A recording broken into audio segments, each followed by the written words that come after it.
Now the latest on a story you saw first on 4. 2 priests under arrest accused of performing a sex act in public in broad daylight. This happened yesterday afternoon in a car parked on Ocean Drive in South Beach. CBS 4's Ted Scouten is live there now. And Ted, we're hearing from the Archdiocese now?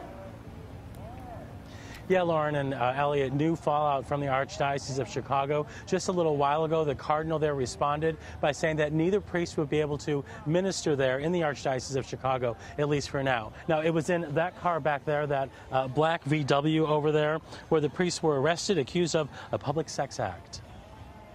The charge is L&L. 2 men facing a lewd and lascivious charge, both men telling police they are priests from the Chicagoland area.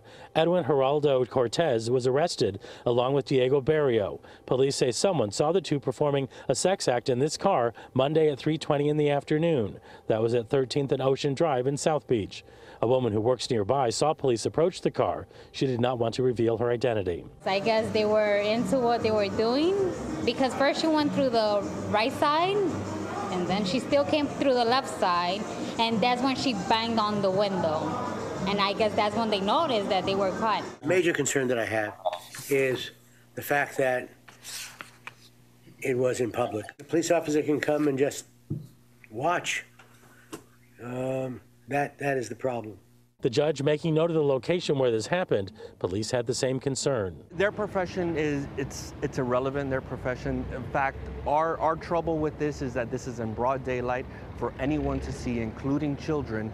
There's a time and a place for everything, and this certainly is not the time and place. Just to show you where everything happened, this is the car involved in all of this, just a few car lengths away from 13th Street, not too far away from a playground. The fact that they're a priest is like above and beyond shocking. Candace Parker was with her son at the playground. Well, you know, it's shocking. It's one of the most popular avenue here on South Beach, Ocean Drive. Though there's not that many kids at 3 p.m.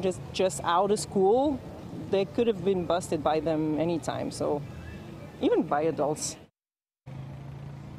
Now, here's part of that statement released just a few minutes ago from the Cardinal of the Archdiocese of Chicago, saying the Archdiocese has removed Father Barrio from ministry and withdrawn his faculties to minister to the Archdiocese of Chicago effective immediately. It went on to say the Archdiocese representatives have been in contact with Father Cortez, home diocese of Soacha, Colombia, and informed them that Father Cortez will not be granted additional faculties to minister in the Archdiocese of Chicago. Meanwhile, tonight, both of those men remain in jail here in South Florida in Miami-Dade with very low bonds, one $250, the other $500. No one so far has posted that money. Live in South Beach, Ted Scouten, CBS 4 News.